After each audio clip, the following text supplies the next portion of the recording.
went to Canada for a week. A quick escape, a little escape from Sydney winter. And I did some trail running, climbed some mountains. There was so much hiking there. Enjoyed some sunshine. I saw a bear, 2 bears. I saw a pod of about 13 orcas, a humpback whale, 4 or 5 eagles. Really cool. But I'm back now, straight back into the training. So this is another week in the life training for a half Ironman. I'm doing Western Sydney 70.3, which is about 8 weeks from now. And it'll be a good practice before World Champs, which is in Wollongong in October, which is Olympic distance. So I hope you enjoy it. Don't forget to like and subscribe for more training tips, training videos, behind the scenes of content creation, what training looks like when you're aiming for a sub 4:30 half Ironman. Let me know what you think in the comments. These are not my dogs.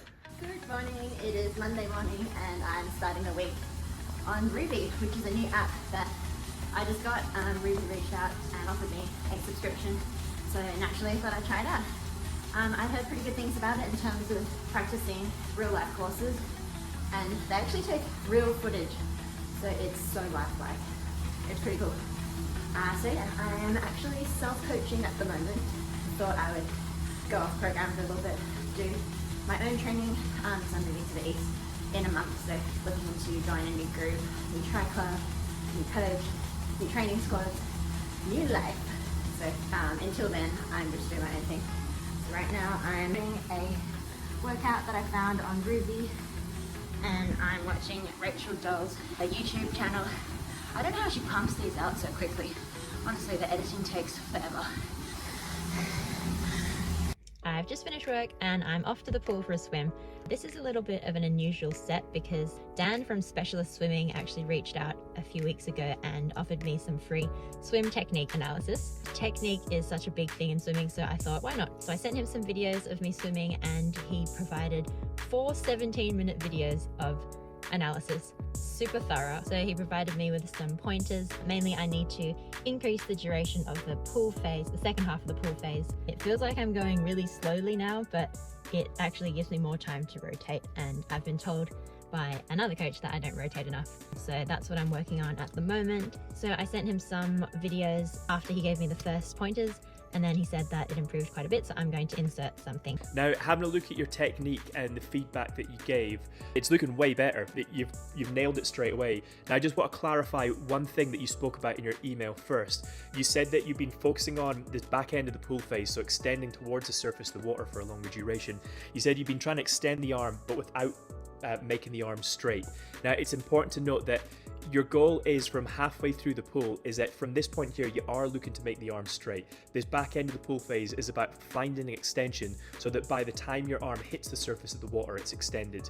What we don't want to happen, and this is where that idea of avoiding extension comes from, is it's that we don't want to pull with an entire extended arm for the whole pull phase, because we know there's no leverage in there, we lose activation and engagement. The other thing is from halfway through the pool, your arm should be bent anyway, which it is. It's looking really good, a really nice shape. It's nice next to the body, which is great. We've got good leverage. You can see this lady next to you in her stroke. See how when her arm pulls through the water, when she gets to this point here, you've got this great leverage shape going on. What happens in her stroke is her elbow buckles and collapses towards the body. And if this lady was working on what we've been talking about, swimmers were having this buckle and collapse going on, but they were adding this pause at the end of the stroke. But what you've got there is absolutely spot on. This is now a good stroke. And as you mentioned, some other things started to arrive. You've got rotation arriving in the stroke. You've got a lot more duration to work on the start of the pool phase, and now you're moving a lot more body of water. You notice that the stroke was really starting to slow down as well, or your pace was slowing down, which is actually a really good sign. So Dan talks about a technical threshold, which is where pretty much after 400 meters, your technique starts going downhill because your fatigue goes up. He suggested this set, which is doing a 400 meter time trial, working out what your 25 meter time is based on that pace, and then doing 16 25s at that pace. So you're not letting fatigue get in the way of your technique because you have a break at the end of each length. He said that heaps of triathletes find that quite tedious, so I'm going to try that today. Okay, that didn't really work. The 50-meter pool was closed because of renovations, so we only had the 25-meter pool open. Swim squads were on at the same time. Only 2 lanes available, which meant that there were 8 people in my lane. The 400-meter time trial didn't really end up being a time trial, it was more like a warm-up. I did it in 6 minutes 37. Ended up being quite an easy calculation. That's about 25 seconds per 25 meters. Didn't do a single one in 25 seconds. Some in 20 seconds, some in 21, some in 22. Yeah, that didn't really work. Might try that again next time.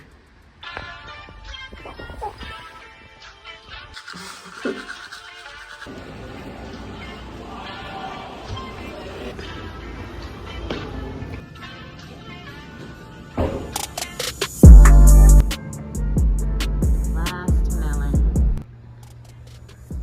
Isn't she beautiful? This is stuck. I am off to the bike shop once again because I'm a strong woman. All sorted. It was just a me problem again. Got it in.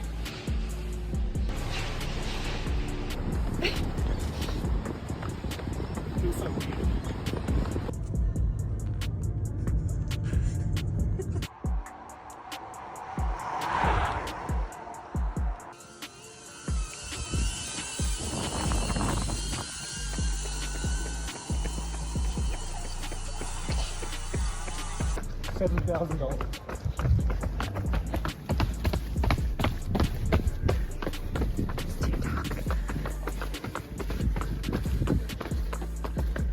And there was one.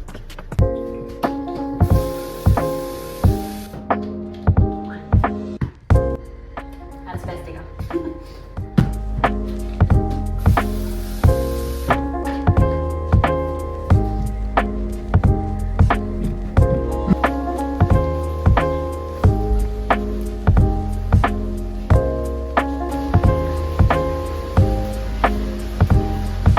Alright, today I chose a hard workout created by none other than Sam Long. So, should be fun. I don't really feel like doing St. George today, so I'm going to change the route. Where should I ride? You know what? I think I'm going to go to Hawaii.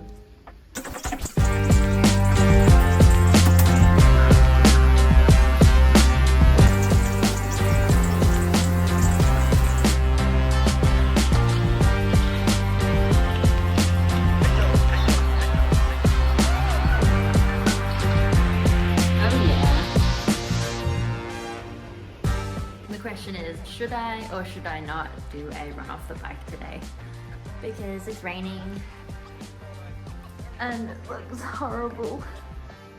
Ew. Alright, I decided to do a run off the bike because kudos are forever.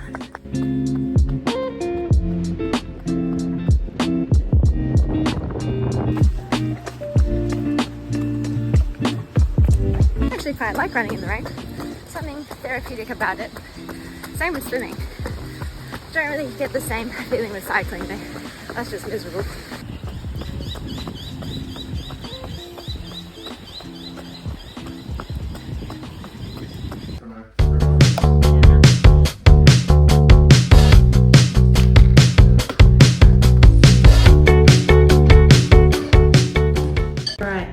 Another rainy day, so it's another Rouvy day.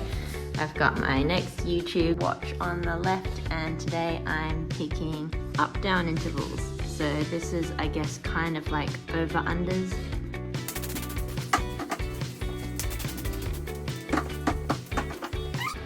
Here's a try.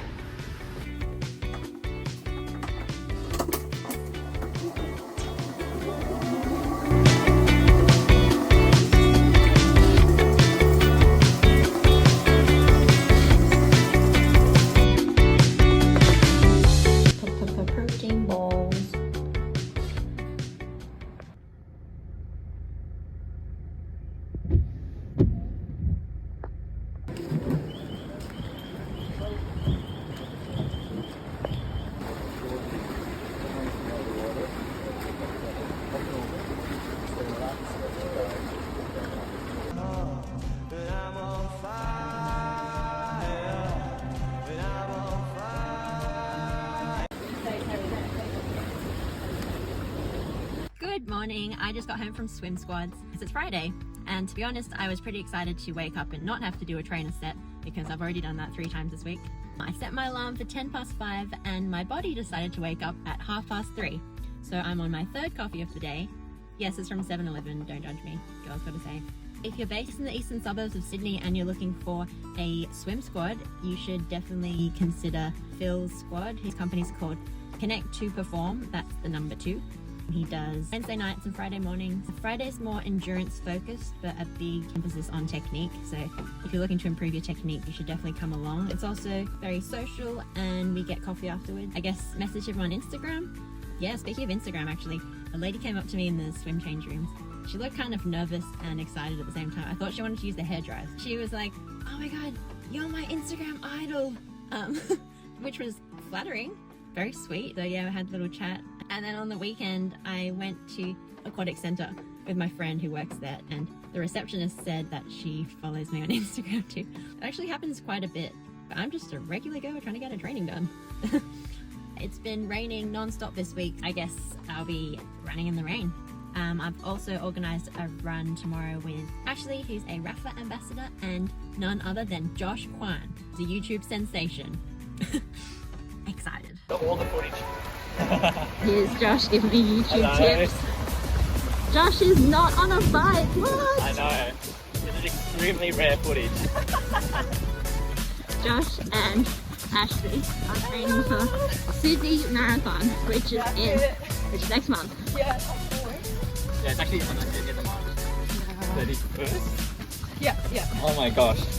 So little time. Yeah. Having some homework over here. Yeah. Little geese. I'm gonna try and make it not bouncy.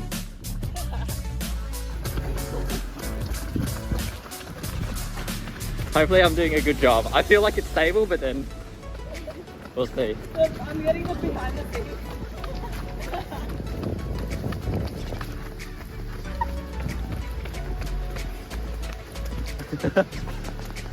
This is gonna be so shaky. Look, I'm getting the behind the scenes. Yeah, go.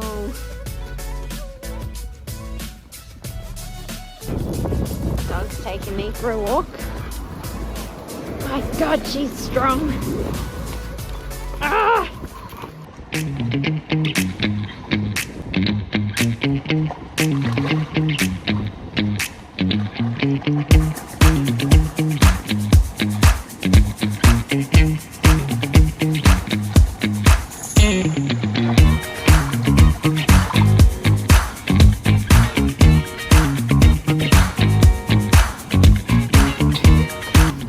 Black 1, 134. Black 2, 14 seconds.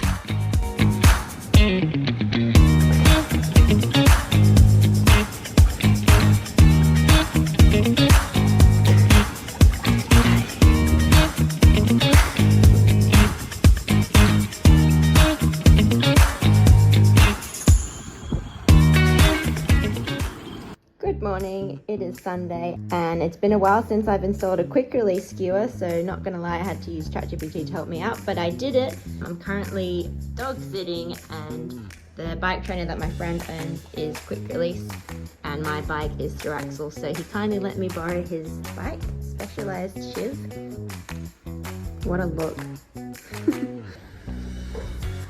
Alright, I'm all set up for my trainer set. I'm doing the Marbella course today because my friend is doing the World Champs later this year and wanted me to check out the course for him. This friend here owns all of the Infinite products, so I'm testing this one out today. I haven't actually used Infinite before, so green apple, 24 grams of carbs, should be good. Nearly there. Oh my God, my legs.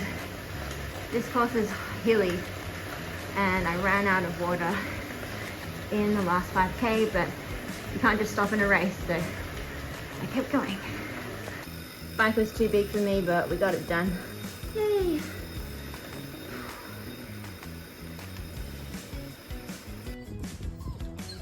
Look at that sweat. It's real sweat. I'm a high performance athlete. Athletes sweat. I feel ya. Sweat, baby. Ki, ki, ki.